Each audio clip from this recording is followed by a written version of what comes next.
Hello, you happy people. I just want to walk through how you do the stained glass window for exercise 2. I'm going to make a new document, 8 by 8 inches, just like that, 8 by 8. And I don't care whether it's CMYK or 300 PPI, I'm just going to create it. So I get a new document like that. I'm supposed to put a black square. There's my rectangle tool right there. In case you don't see it, it lives under those shape tools right there. So there's a whole bunch of shapes right there.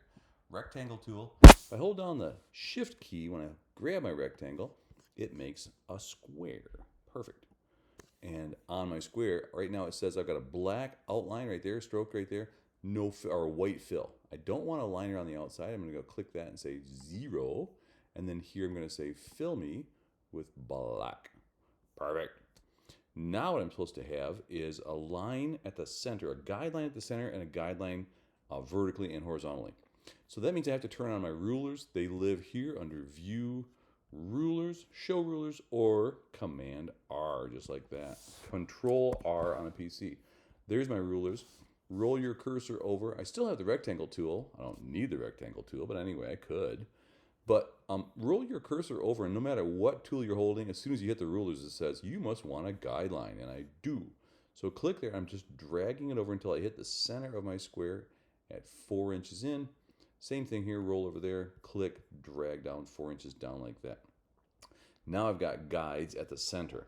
Well, I want one more guide though. We're going to make a guide that is on an angle like that, like a 12-degree angle.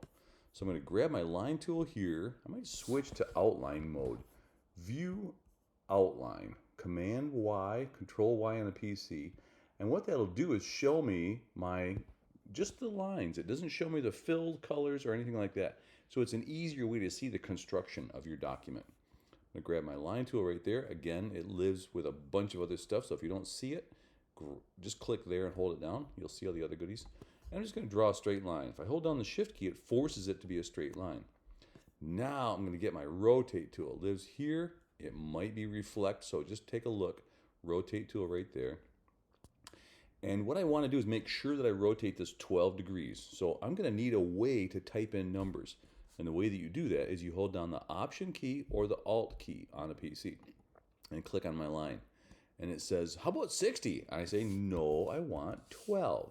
And I type in 12 and I go, okay. And it says, there you go, 12-degree line right there. Now, as you know, if I grab my direct selection tool, I can get the points on the ends or I can mess around with handles.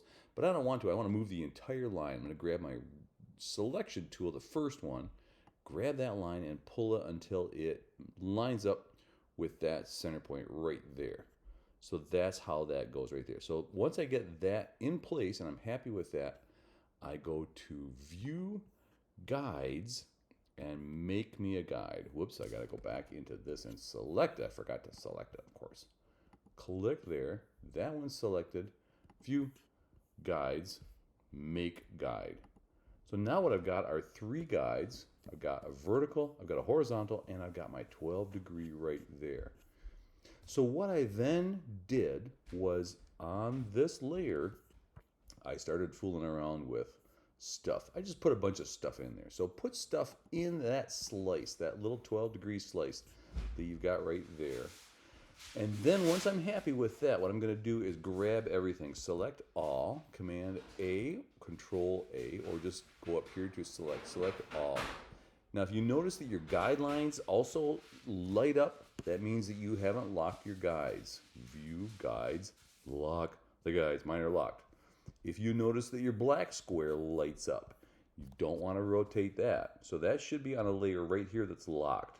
You notice I've got a layer right down here that's locked.